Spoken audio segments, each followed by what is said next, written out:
Welcome back. In this video, we're going to look at an example of an improper integral, and this is the type 2 improper integral. This is where our function has a vertical asymptote over the interval from a to b. So if I was given this integral and somebody said just evaluate it, I initially might think that it's a regular integral, it's proper. These two numbers don't give me any indication that it's an improper integral. But if I look at the integrand, remember, in order for it to be a proper integral, this has to be well defined for all of the x values between -4 and 0, including -4 and including 0. And the function has to be continuous over that closed interval. And it turns out it's not. The denominator will be 0 here if x equals -4. 4 plus -4 is 0. So the function is going to have a vertical asymptote at x equals -4 like this.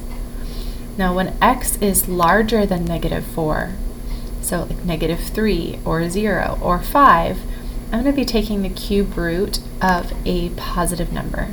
Notice that even when I'm plugging in a negative number, like -3 plus 4, that's 1. It's a positive 1. It's going to be a positive number on the right of the line x equals -4. So it's going to look a lot like y equals 1 over x, just shifted 4 units in this direction. On the other side of -4, we're taking the cube root of a negative number. -6 plus 4 is -2. And it turns out that 4 plus these x values over here are always negative. So we'll have 1 over the cube root of a negative number, and it's going to look like this. When I'm drawing this, I notice, because of the sign of the denominator, that it's going to have basically the same shape as y equals 1 over x. This cube root is changing the slope a little bit, but this is a good enough image for us. It helps us to understand what's going on. So what this is asking us to do is it's asking us to find the area between this function and the x-axis between x equals -4 and 0. And you see the problem. There's no problem over here at 0. Everything is good until we get close to -4. So this is an unbounded area. The range is unbounded.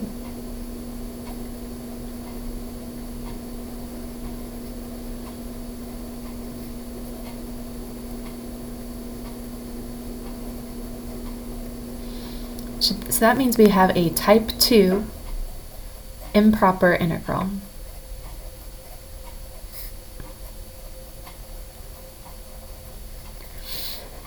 Now remember, if I want to evaluate an improper integral, the first thing I do every time is write it as a limit.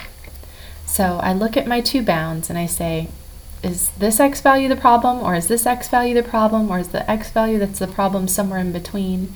It turns out x equals -4 is the problem. So I'm going to take the limit as a variable approaches -4.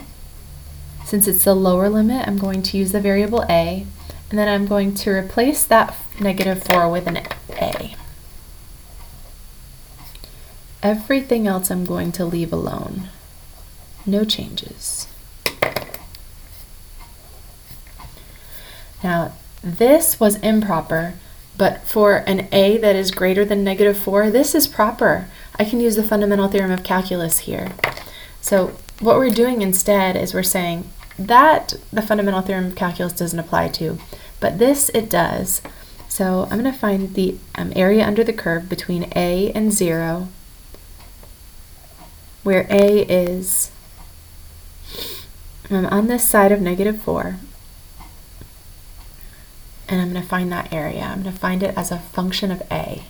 And then I'm going to say, okay, what if I push the limits?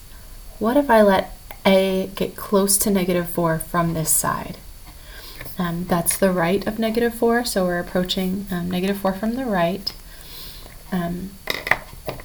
So yeah, that's what we're trying to find now.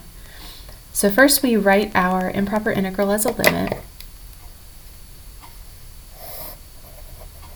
That's our first step, always.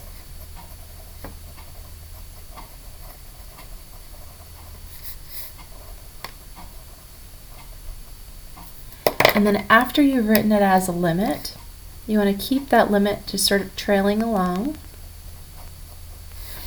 And then you want to evaluate this integral using the fundamental theorem of calculus, because this is proper, and I can use the fundamental theorem of calculus to find the area under the curve between a and 0. So we're going to.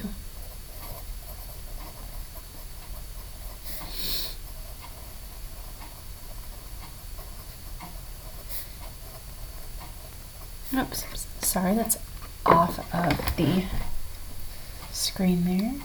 Just saying use FTC to evaluate the proper integral. Okay. Now remember there are implied parentheses there, and all of that's raised to the first. So that's actually an x plus 4, or 4 plus x, to the 1/3 power in the denominator. In order to use my anti-differentiation rules, I need to write it differently. So I'm going to bring that up to the numerator. It's a 1/3 power, but it's in the denominator, so if I bring it up to the numerator, it will be negative. Okay, now I'm ready to do a u sub with this. So I'm going to let u be my inside function.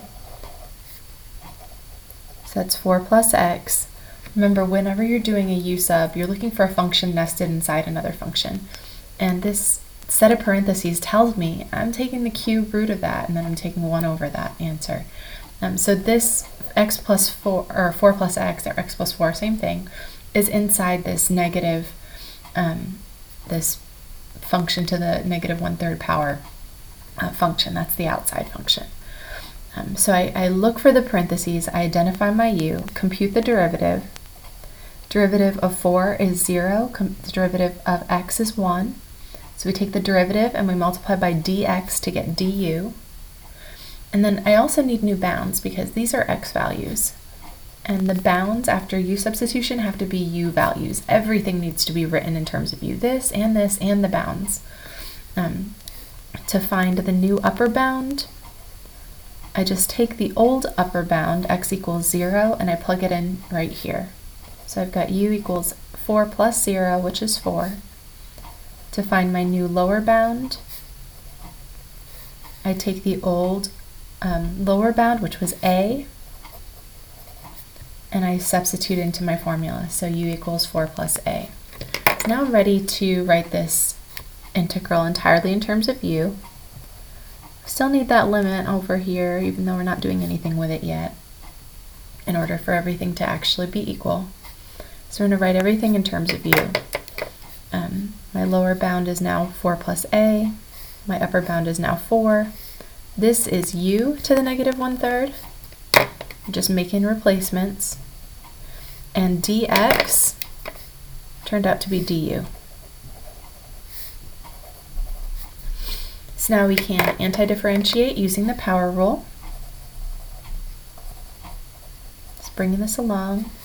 Add 1 to the exponent. Negative 1/3 plus 1 is positive 2/3. And then we divide by the new exponent. Dividing by 2/3 is the same as multiplying by 3/2. And then we evaluate this from u equals 4 plus a to u equals 4.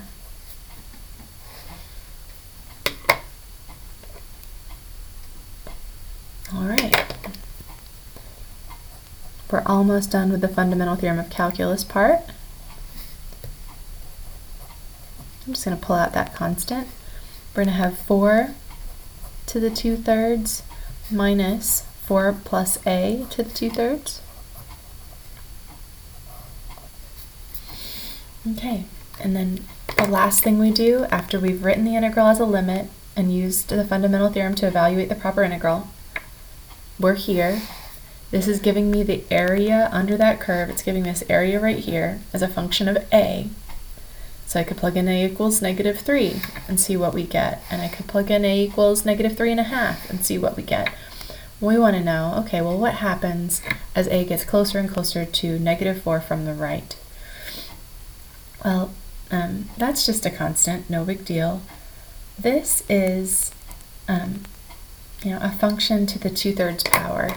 Now you probably have never seen this function before, but x to the 1/3 looks like that. It's the cube root of x.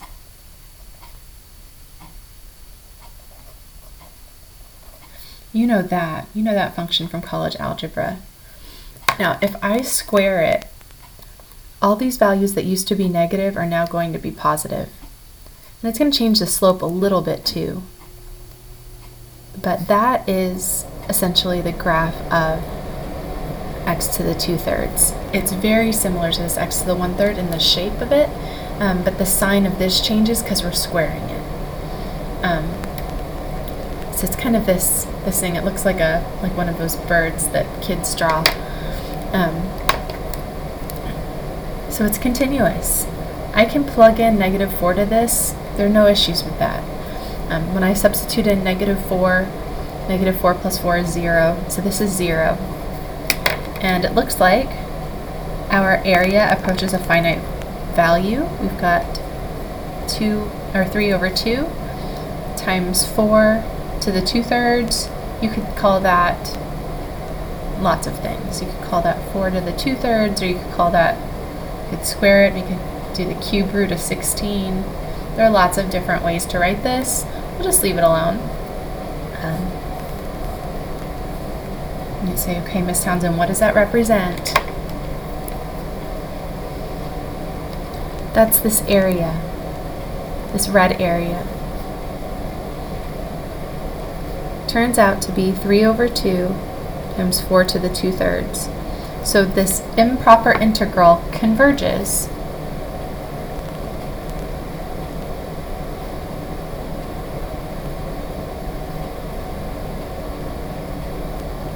to this number. If I want a decimal approximation, I can use my calculator to do that. But all we're doing is, again, finding this area if it's finite. And it turned out that unbounded area is getting closer and closer to this value. So close that we're going to say that's exactly what it is.